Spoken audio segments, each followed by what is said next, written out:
Hello, friends, and welcome to episode 95 of Did You Bring the Hummus podcast. I'm Kimberly, your host, and I'm super excited to be here with you today. Did You Bring the Hummus is a podcast for all things vegan. Episodes post every Monday on your favorite podcast app. Before we get started, I have one very important question for you. Did you bring the hummus? Do you love the podcast? Want to help me keep it going? Visit the Support the Podcast tab on my website to learn more. I've started offering meditation sessions over Zoom again. As of the publishing of this episode, they take place on alternating Mondays and Wednesdays at 8 p.m. Eastern. Sign-up options include individual sessions, a monthly subscription, and a 10-session package good for 6 months. Thinking about embarking on your own vegan journey? Book a free call with me to find out how my 12-week vegan voyage program can help you. There's a Black Friday special coming for this and a new Veganuary program launching in January. Stay tuned. Today, I am joined by Ella Majors of SexyFit Vegan. Ella is a compassion-driven thought leader, podcast host, and holistic wellness coach who founded SexyFit Vegan in 2013 to help people all over the world break free from the prison of yo-yo dieting and build a plant-strong body for life. Ella has her master's degree in social work, is a certified personal trainer, group fitness instructor, and eating disorder recovery coach with over 10 years experience transforming lives through her powerful coaching programs. Ella is a Muay Thai and yoga practitioner and a former bodybuilding champion who has been recognized as a top trainer globally by bodybuilding.com and Shape magazine. Ella serves on the board of Hogs Kisses Farm Sanctuary. She is based in Miami with her beloved rescue dog, Fiona. In this episode, Ella shares her incredible vegan journey, how SexyFit Vegan came to be, her upcoming free mindful eating challenge, I'm signed up, see you there, hummus, and much more. Quick note, when I'm telling that story about an activity on my honeymoon, I keep saying RV, but I meant ATV. They are very different. Hey, Ella, welcome. Thanks so much for joining me. Thanks for having me. I'm so happy to be here. Me too. This is going to be great. As we always start here at Did You Bring the Hummus? I'd love for you to share your vegan journey. Yes, so it all started when I was 7 years old. I got in my car after school one day. My mom had picked me up to take me to gymnastics practice, as usual. I've been an athlete since I was 5. And she asked how my day was, and I told her that we had learned about Daniel Boone in school. And for any of your listeners who don't know who Daniel Boone was, he was one of our first American folk heroes. So he's, a wilderness guy. He wore a raccoon hat. He carried around a shotgun. And I told my mom, I said, I don't understand. This guy's supposed to be a hero, Mom, but he's not. He's mean. He killed animals and he ate them. And my mom was honest with me, and she said, well, Ella, we're just really fortunate. Nowadays, we get to go to the grocery store to buy our meat. We don't have to do that ourselves anymore. And it was really that moment that I connected the meat on my plate with the animal that it was. And I was horrified. And I told my mom right then and there, I said, well, Mom, that's it. I'm not doing that anymore. And that was it. That's when I stopped eating animals. And this was back in 1987, to date myself. So this was way before, the internet, and nobody really, most people didn't even know what the word vegan was at that time. But I got connected pretty early to some local animal groups, and I got connected with PETA and Vegan Outreach and started reading their materials. And by the time I turned 15, I fully understood the, connection between all the different animal industries. And so at 15, I went fully vegan and became an activist really for my teenage years before I could even drive a car.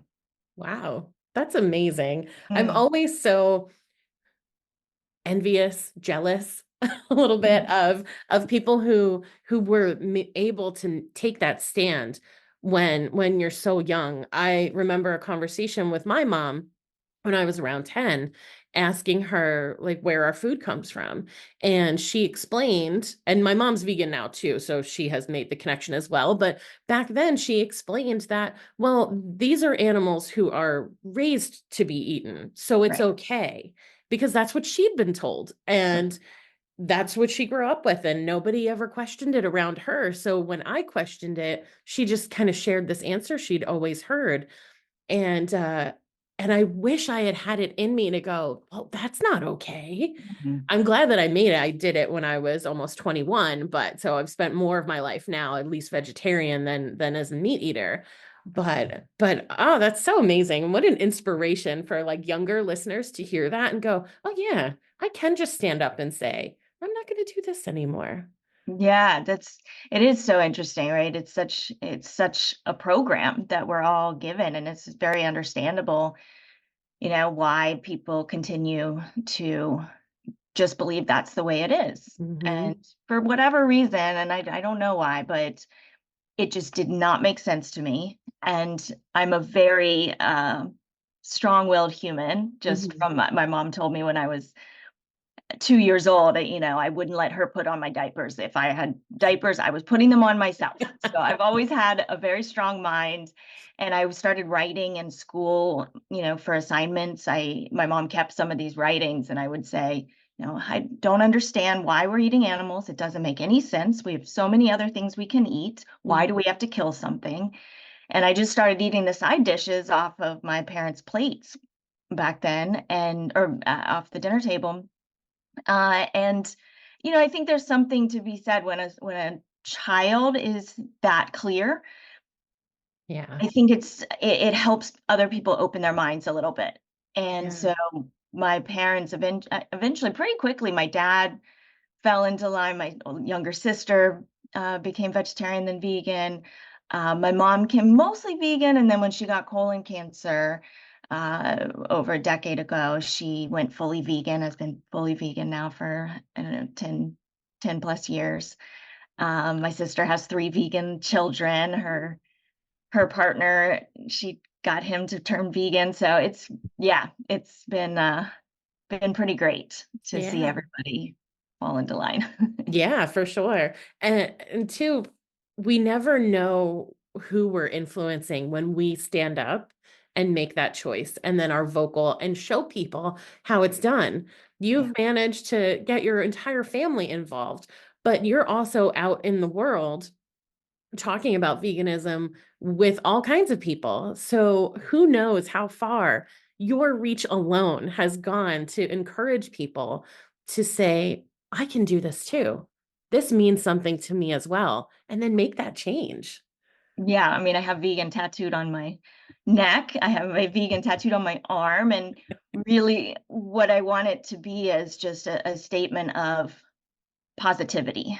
And Yeah. that's what I stand for, is being a positive voice. And that's taken a long time to get to that place of saying, from a teenager, I thought, well, I've got to be an activist because that is being a voice. And I thought also in my young mind that surely if I just told people what was going on behind the closed doors of factory farms, that Yep. surely they would just immediately go vegan like me, because that's what happened with me.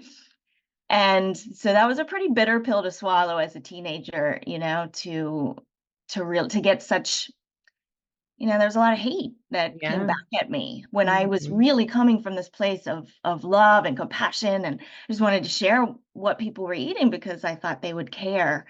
And to come to find out that a lot of people are not ready to know, they're not willing to know the truth. They're going to look the other way because change is hard. And that program is, I'm right. This is how things are. And now you're going to rock my world with that. And then there's that dissonance of my actions are not actually aligned with, I love animals and I'm eating them. How does that work? Uh-oh, that's going to cause some inner turmoil. And so it's very, there's a lot of threat, even if you're coming from a place of love and compassion. Yeah, for sure. Yeah, what led me to first vegetarianism and then veganism, although when you look back over my life, I can see all the seeds being planted until that one moment. I got an issue of PETA's Animal Times in the mail. And I don't remember signing up for anything. I don't remember encountering someone from PETA. It just Mm, showed up addressed to me, and I read it cover to cover that night. And I was up sick all night thinking about what I had done every meal before I'd read this magazine. And I was vegetarian overnight. And I thought, I've got to tell people because right. this affected me. And the amount of people who said things like, you know what, call me when you're normal again, Mm, let me know when this phase is over and we can maybe, reconnect. But I was dumped by so many people in my life, friends, mm, and then dating was like a whole thing. And it was one guy even said to me, look, I really like you. This is fun. Like we're having a good time, but I just want to share my pork chops with someone mhm. and you won't share with me. So I like, it's like what a bizarre reason to be dumped. Yeah, that navigating the dating world is Yeah. not easy in that regard at Yeah. all. Yeah. Yeah. Now I think it's more because that was back in like the early 2000s. Okay. Um, Now more people know what the word vegan is. Yes. They're not as weird, and they're especially not weirded out by vegetarianism because you can put cheese on anything and then a vegetarian can eat it. Yeah. And so it feels like, oh, they can still have a full meal because it's like pasta covered in cheese or whatever. And it's Right. less of a thing. People know how to handle that. And vegan, even now, though, I think is less like weird. And they still may not like it or agree with it, but they at Yeah. least know the word. Yeah. Yes. And there are more options out there, so it is easier to navigate out in the world, Yeah. like Yeah. more like a normal person. Right. Exactly. Us Meanwhile, weirdos. yeah. Meanwhile, I think we're the most normal. Right. But I mean, with yes, if we look at just, just logic alone, it's just we're just taught to not even look at logic. I mean, Yeah. why are we drinking the breast milk of another species? Like Hmm. that's bizarre. Like Right. if you think about it.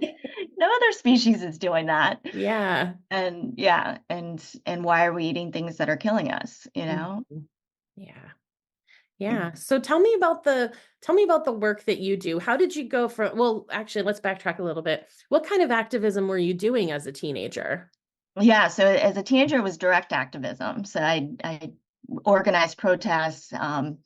I was a leader at a very young age, and we did, for Free Friday out with signs and getting honked and yelled at, and the circus protests. And my bless my parents' heart. They would drop me off. This was before I could drive, so I wanted to sit in a cage on the side of the road to demonstrate, the Mhm. devastating conditions of farmed animals and lab animals. So we would, set up leafleting booths and tables, and I would sit in a cage, and my poor parents would drop their daughter off to go sit in the cage. So I have amazing parents who were willing to do that. Yeah. They've always supported me for just being who I am because I was so strong in that belief.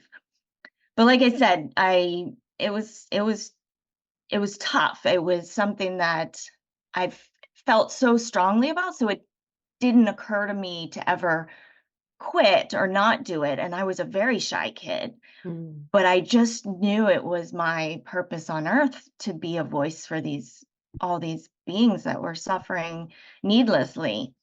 Um, but it was also tough, to have so much, to be such an empathetic person and to receive so much hate back from doing those types of things. I went to a pigeon shoot in Mm. Pennsylvania where we would rescue the pigeons that didn't get killed right away and try to give them veterinary care or whatever. Did all these sorts of things. But eventually I said, you know what, this is not working. I Yeah. mean, in my mind, I had the weight of the world on my shoulders, trying to make a difference and feeling like I got hit with so much resistance and not really understanding why back Mhm. then. So I went off to college and ended up graduating with a social work degree. I didn't really know what I wanted to be when I grew up, but I Mhm. knew I wanted to be in service some way or another to, beings that needed help. And so social work seemed like a good choice. But after that, I dove into the fitness industry, which is, another passion of mine is fitness and sports and health and athletics. So I became a personal trainer, started working out at gyms, running some gyms, and took a new approach to fulfilling my life's purpose. And that was really becoming this shining example of the physique that most people wanted for themselves, because Mhm. that really opened the door. People would Yeah. see how strong and lean I was, and they would come up to me and ask me what I was doing. Mhm. And so, of course, I would be thrilled to share with them how I was doing it by eating exclusively plants. And if they were open to it, I would take them on as a client and help show them the ropes. Mhm. So that was my, activism comes in different forms. And I think that was my next evolution of activism, was being this example. Mhm. Yeah, I love that because I think that when people hear the word activism, they do just think about people leading protests, getting in someone's face, lots of like phone calls, the fax blackouts when people used to use faxes all the time. And a lot of people feel like that's not me. I can't confront people. I don't know how to be an activist if I can't confront people. And there's so many ways. I consider my podcast activism, getting the word out, letting people hear the stories of how people found their way to veganism. So it is, I love that you shared that story, this evolution to a different way of being an activist, because it does open so many doors to how we can show up and make the world a better place. 1,000%. And what's so great, I think, if we look at just being vegan, is almost in and of itself a form of Mhm. activism, because every time we pick up a fork, we have a choice: Yeah. either support suffering or act in line with compassion for all beings. And Hmm. that's a powerful choice that we get to make. Yeah.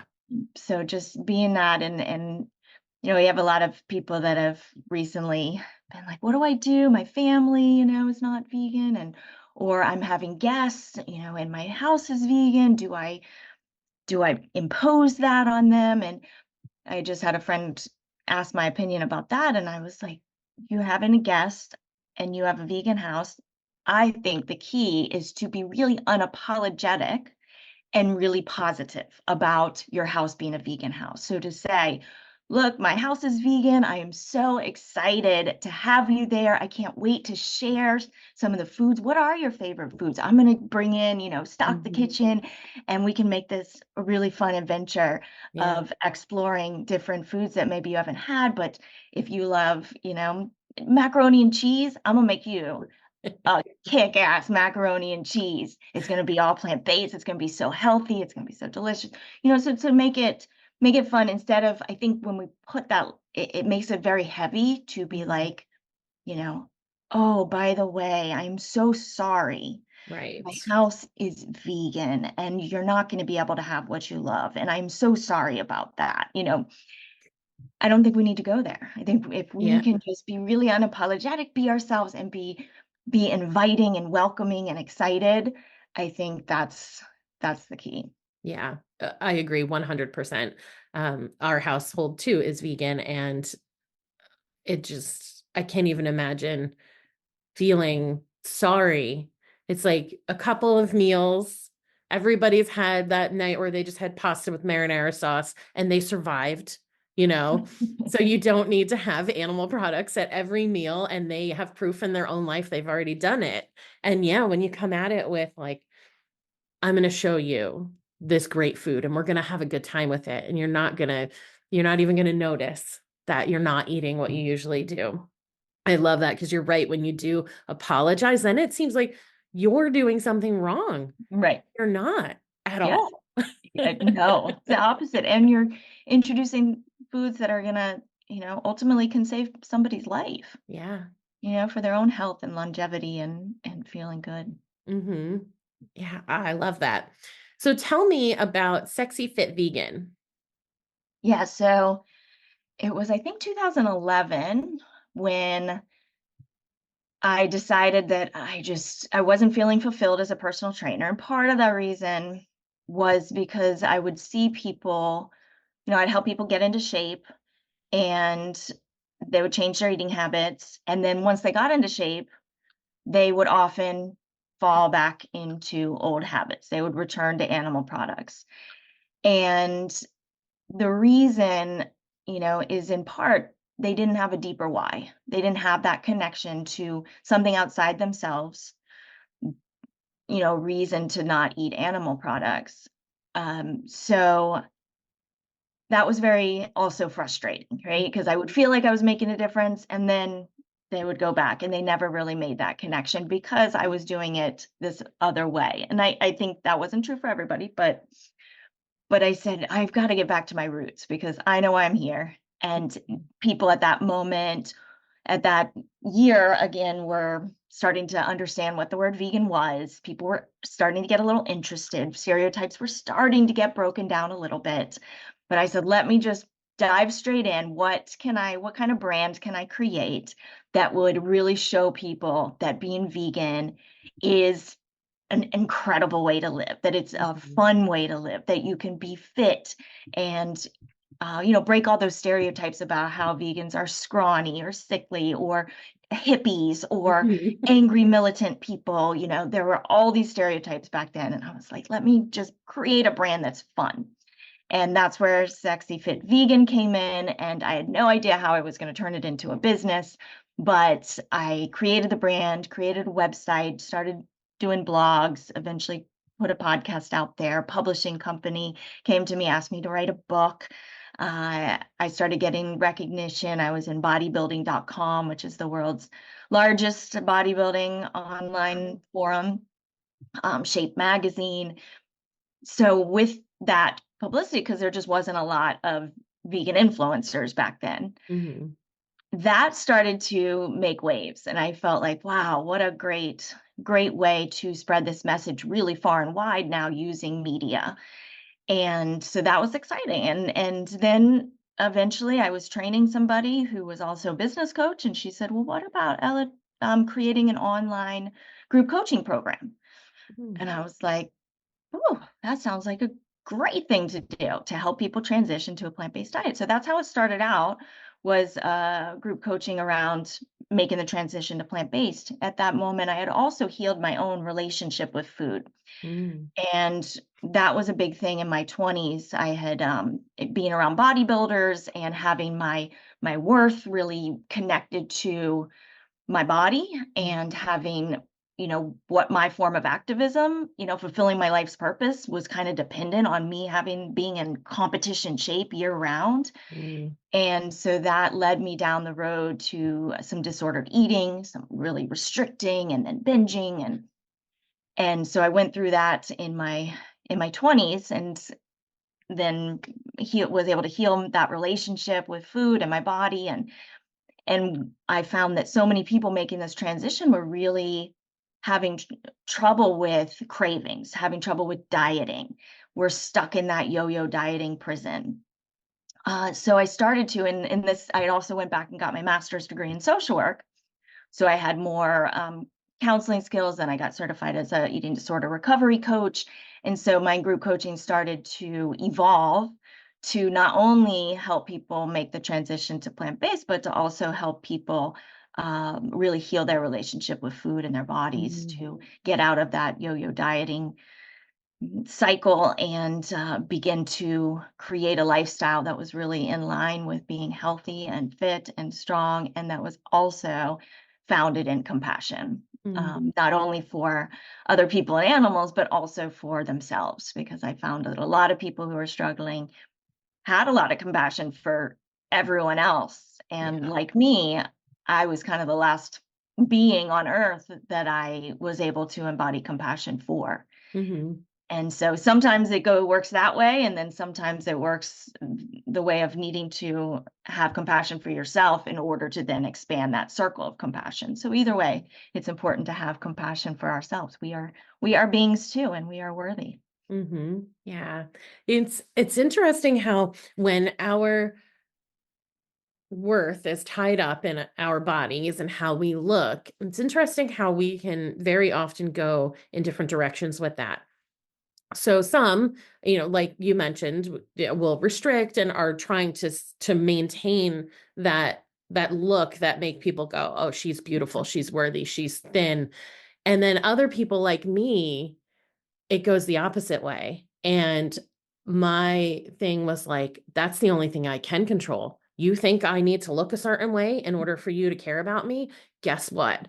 And my relationship with food has been, I'm going to eat all of it and I don't care. And then it becomes a protection. So now being fat is, this is how I make sure that people aren't judging my worth, except they still do, because our culture is so convinced that larger bodies cannot in any way be functional, beautiful, purposeful. And now I've hit a point where I'm like, I don't feel good. So now I'm going the other way, where I'm trying to heal that relationship so that I can take care of myself, have that compassion for myself, and be able to be healthy and comfortable, and then showing up in the world in a way that in all the ways I feel like I am like truly me, compassionate for all beings, including myself. That's amazing. Yeah. No, I love how you just shared that. And thank you for sharing it, because Thank you. I think so many people are going to be able to relate to that. And yeah, but the root is all this, it's a subconscious program, right? And Yeah. it was either way, it's not a healthy subconscious program. No. And then to recognize that and get to the place where you're saying, regardless, this is for me. This is about compassion for myself. Hmm. How can I eat in a way that's aligned with what I want for myself, how I want to feel, how I want my what activities I want to be able to do for the rest of my life, how I want to Hmm. grow, old, and how I want to show up in the world. Yeah. All about you, you know, Yeah. but yes, society is such a strong either way. If it Yeah. pulls you to conform or if it pulls you to rebel, Hmm. either way, it comes back to harm you. Yes. And it is amazing how much I let that. And then there's like anger towards yourself, right? When either way that you think that you let these people kind of, as the young people say, live in your head rent free Right. for so long. And I think about the things that I missed out on because I wasn't strong enough or couldn't trust my body in a way that like I could do this thing. I think about on our honeymoon 10 years ago, we had a bunch of activities planned, and one of them that we actually did was we went and did like an RV Mm. trip around the beach. And I didn't trust myself to even, they showed us how you turn the RV on, how you control it. So there was a tutorial. Mhm. I'm smart, I can figure it out, Mhm. but I couldn't. And I Mm. was terrified. And then, I was able to ride on the back of the RV with my husband. And I tried to have fun and I couldn't because I was so afraid. What if I can't hold on? What if I'm not strong enough to hold on and I fall and now I'm hurt? And just this whole thing. And now here we are 10 years later, and I'm still working through all of that. Mm. It's it comes from this idea that I got so hung up in how dare someone tell me that I need to look or be a certain way. And I rebelled in a certain way. And it's just all become this thing that now I have to dig myself out of at 44 years old.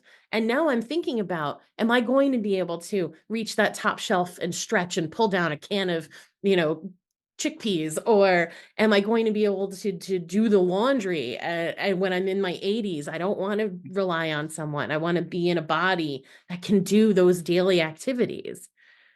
Right, right. Yeah. And do you now that you have this awareness, because it sounds like you've gained a lot of self-awareness around the choices you've made, right? And Hmm. where that's coming from and kind of the root issues, which is something that I really work with my clients on figuring out to the best of our ability. We don't have to know exactly, but I think it's helpful to understand that programming in order to then start the process of reprogramming. Hmm. So do you feel like you live in that role? Because in order to get to that discovery point, you have to kind of step outside yourself and play the role of the observer, right? The observer of your thoughts, your emotions, your behaviors. Do you feel like you live in that place quite a bit these days, or of that role of the observer when you get to that point of making a decision about what you're going to eat? Are you able to pause and have a conversation with yourself and kind of coach yourself through Mm-hmm. those decisions? I'm curious. Yeah, a bit more than ever before, for sure. And it's interesting when those thoughts come in and I'm able to be in that observer role, I'll go, "Oh my goodness, why are you thinking that?" And then I have to sit with it and now like, okay, why is this the thought? Why are you pushing so hard against eating this food instead of that food? And yeah, it's been very interesting and you feel it like throughout your body too. It's not just a mental thing, right? And it's very, I don't even know how to put it into words, how like, whoa. Yeah, no, this is great because I actually just, and this is why I've created this new emergency cravings kit. Yeah. Because it walks people through, and it's completely free of charge for your listeners, but it walks you through first understanding all the different reasons we eat, because we don't eat just out of true hunger. There's Right. many other reasons we eat. So it walks you through understanding the reasons we eat, and then I've got a 6 or a 5-step. It's called the peace framework for what to do in those moments. Mm. Um, and it's that pausing is the first step, is the P, because in that pause there's so much you get to do, and this takes some work at first, right? It takes you being able to make that pause. It Mhm. makes it so that you can't just act out a habit and your subconscious program. You've got to take that step back and work through these some questions that you ask yourself, some evaluation about your thoughts, about what choice you're about to make, and then to make a conscious choice. And whatever choice you make, it's about embracing that choice, right? Mhm. Because also those moments when you say, I'm going to still go for it. I've talked myself, ideally I wouldn't be eating these cookies right now. And I can't seem to talk myself out of it. Now I'm going to eat the cookies, and then I'm going to feel really guilty about it. And then I'm going to beat myself up about it. And then, because I already messed up, I might as well go from 3 cookies. I might as well just eat the whole box, because tomorrow I'm not going to want them in the house, and I'm going to Yep. start fresh tomorrow. So let me Yep. just keep going, right? Like, so many people can relate to that. I was there. So the trick is, yes, ideally you're going to make the choice that's aligned, and it's all about alignment with what's going to serve you best, short Mhm. term, long term, right? And there are occasions then I'm going to eat a piece of vegan cake. It's always going to be vegan, but Yeah. I'm choosing because it's a celebration. It's my niece's birthday, and I'm gonna eat a vegan cake. Am I gonna feel great after I eat the vegan cake? No, I know the consequences, and I'm gonna choose to do it anyway because it's a celebration, and Mhm. that's my reason for eating. So I'm gonna eat it, and I'm not gonna feel guilty about it, Yeah. right? I'm not gonna beat myself up about it. I'm making a conscious choice. So whatever choice, if it's a conscious choice, then we can embrace it and choose, make a real choice. Yeah. And then when you don't have to feel like after you've had that vegan cake, because the reason is we're celebrating, this is fun, this is part of this event, you don't feel like, oh, now I've got to start fresh tomorrow. You just go back Right. to what you were doing. You have Yes. your I'm gonna your have regular some extra breakfast green and juice today because there that's you gonna make go. me feel good, right? Yeah. What's gonna make me feel good? Yeah. And I think that's what it's all about. I love it. Tell me more about the program that you're offering. Like when is it? What can people expect? Yeah, all the details. Yeah, so we're doing a challenge, which is what I would love to invite people to. It's a mindful eating challenge. Okay. And so mindful eating is one of the keys that has helped so many of my clients, without even really talking about what they're eating. It's Mm. about how they're eating. And so this 4-day challenge is going to give people the opportunity to get the support they need to get some frameworks around what it means to eat mindfully, what the benefits are, and that's kind of a step in the direction of my program for emotional eaters. It's a food freedom blueprint program, but I definitely recommend people go through the challenge first and Mhm. if they're listening and the challenge is over, we'll have more. And the cravings toolkit is a great place to start as well. Okay, very Yeah. cool. When we met initially to talk ahead of the podcast recording, you also talked about building an intimate connection with food.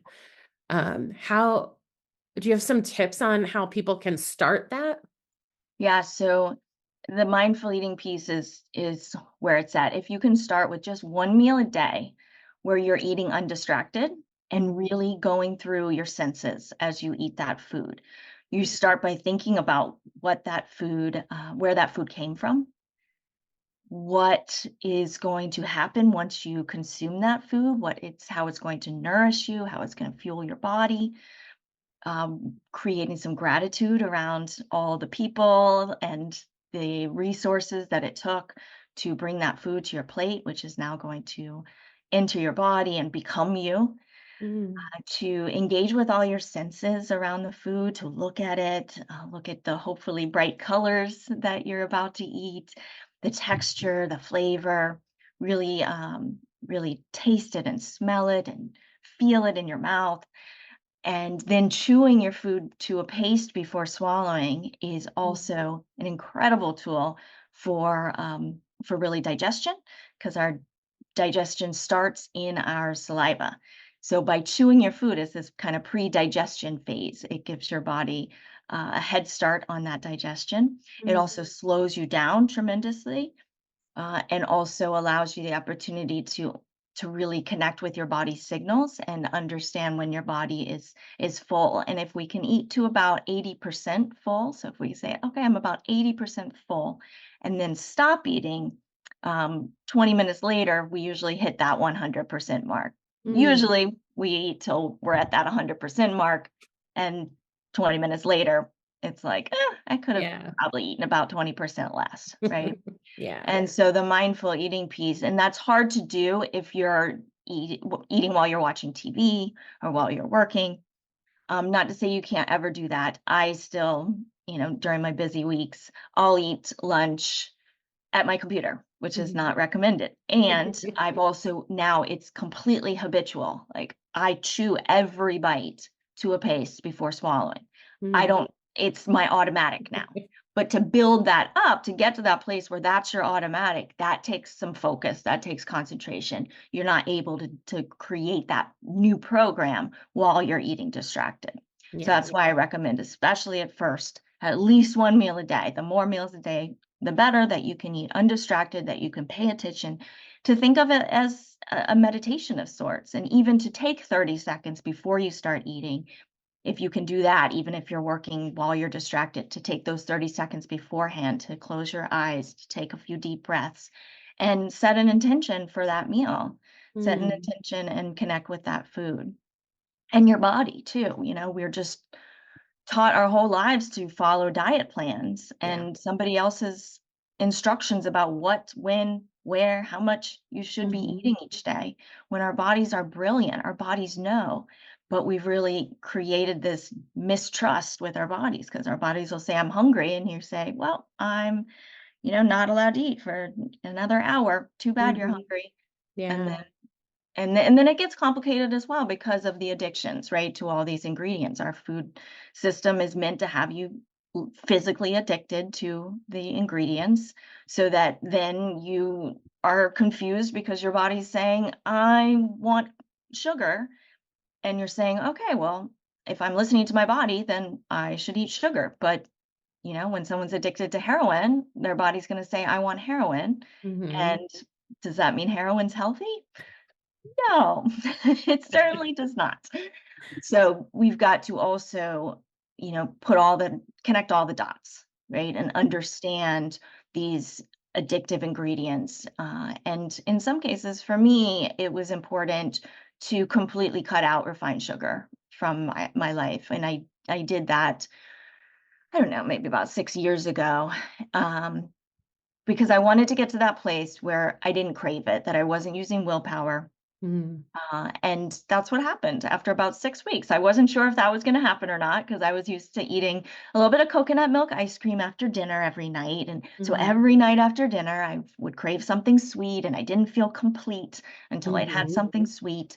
And I didn't like feeling kind of powerless over that. So I said, let me Yeah. just give this a shot. I heard that if you don't eat refined sugar for a certain amount of time, that you're actually not going to crave it. And sure enough, I Mm. lost that completely, and it has been a wonderful place to be. And now, many years later, I can have a celebratory piece of vegan cake, and it's not like it snaps me back into that addiction, that sugar addiction.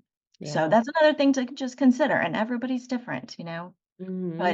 but it's really nice to get to a place when you're eating whole foods, you're limiting the addictive ingredients, oils, sugars, flours, even, large amounts of salt, that just causes us to continue to crave food because it's hyper palatable and it releases endorphins and dopamine. And so Mhm. it's understanding that is important as well.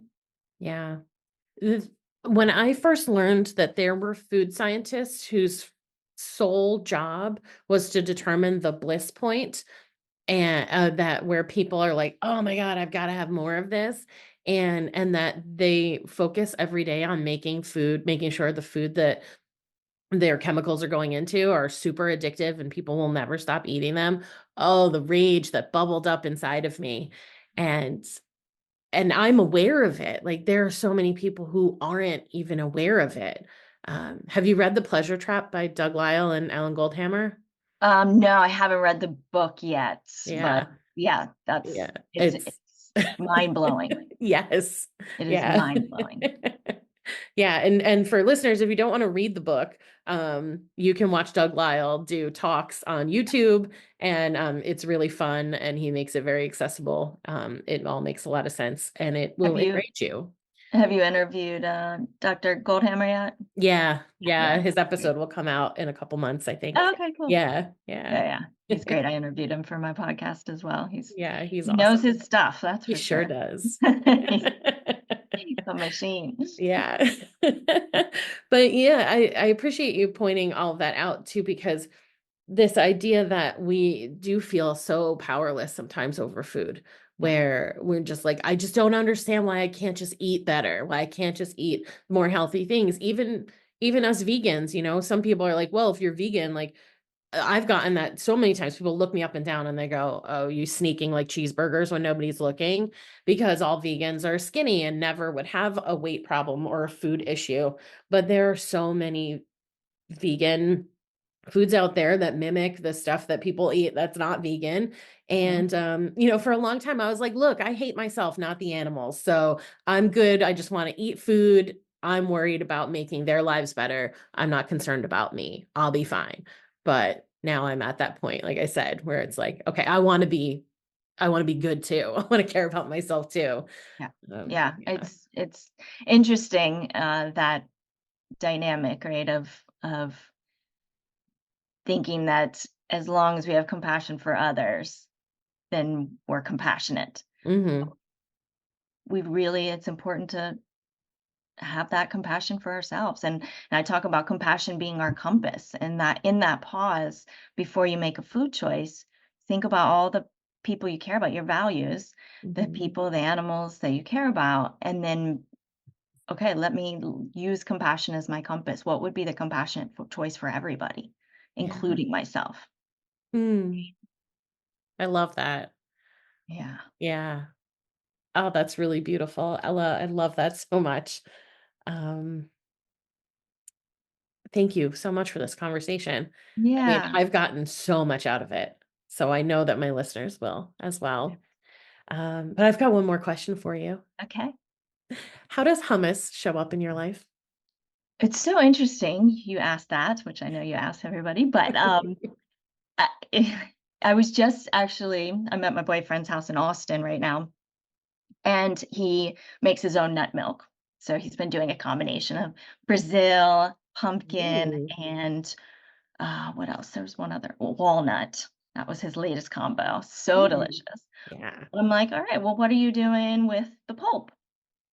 And so I said, you know what, let me look up, because I've been drinking organic soy milk lately. So I haven't been making my own, though I've made my own in the past. And I just said, let me look up what's some recipes.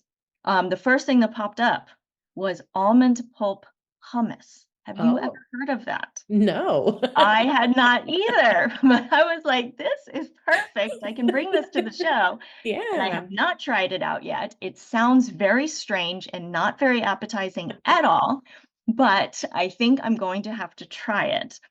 That said, I mean, hummus can be made with so many different ingredients, right? We think about the chickpeas, and for a long time I called myself a chickpeaaholic, because I eat chickpeas like almost every day. Making your own hummus is just such a great, one of my favorite ways to consume raw veggies is to Mhm. dip it in hummus, but I also like white bean hummus. Mm. Recently I had a dill pickle hummus. Oh. Uh-huh. Yep. That was You're speaking my life-changing. language. That was life-changing, I am not gonna lie. Dill pickle hummus. So now when I make hummus, I've been cutting up dill pickles and putting it in it. So yes, I eat hummus a lot. Chickpeaaholic here. And next hummus to try is almond pulp hummus, and I will just Yeah, have to let you know how that goes, because I'm please not do. convinced. Though it did get good ratings on this, and it wasn't just one recipe. I was scrolling, and I was like, oh, here's another recipe for almond pulp hummus. And Wow. and it showed that you making it pretty much like regular hummus. Like, it wasn't like you put also chickpeas in also. It was literally the almond pulp, and then, garlic and tahini, and a Huh. little salt and lemon juice, and that was it. So, Wow. All right. Well, I'm uh, gonna give this a try too. I think, I mean, what better I'll way have to to use your compare almond pulp? notes. Yeah, exactly. Yeah, we have one of those what is it called, a Nutrimilk. So it's been Mhm. a while since we've made our own milks, but we have in the past. It makes really good peanut butter too, or nut butters Mm. as a whole. Yeah, it's Oh, really nice. that's good. Um, but yeah, now I've got a reason to use it again, since it's been kind of packed away for a while. All There you right. go. Yeah. Mhm. Ella, thank you so much for being here with me today. I love this conversation. I'm so honored that you took the time to chat with me. I really appreciate you, Kimberly. Thanks for doing all that you're doing to be an activist through your podcast and other ways. So thanks for having me. Thanks. Welcome back. Ella is not the first person to suggest chewing your food to a paste. I've really been working on this one. Man, when you are not mindful, it's not yet a habit, it is so easy to barely chew before you swallow your food. To connect with Ella, visit her website, sexyfitvegan.com. Subscribe to her YouTube channel and follow her on Instagram at SexyFitVegan. Along with those contact details just mentioned, links to Ella's emergency cravings kit and the mindfulness eating challenge can be found in the show notes. I hope you found this episode helpful and inspiring. Please subscribe to the podcast so you never miss an episode. And if you're loving it, please give Did You Bring the Hummus a 5-star rating and leave a review. It's an easy way to keep supporting the show. Be sure to share these episodes with your friends. If you're finding something good here, they will too. If you're a vegan or know a vegan who would be a great fit for the podcast, follow the Be a Guest link in the show notes. Fill out the quiz and I'll be in touch. Get on my mailing list and stay up to date on all things Did You Bring the Hummus? Get more info on how you can sign up for a meditation, one of my programs, or to support the podcast via the links in the show notes. Follow me on Facebook and Instagram at Did You Bring the Hummus, and visit my website, didyouBringTheHummus.com, for more information about me, updates on what I'm working on, new podcast episodes, and all things vegan. Finally, I would love to hear from you. What do you need help with? Is there a topic you want to hear covered on a future episode? DM me on Instagram or send me an email at info@didyouBringTheHummus.com. Thanks for listening.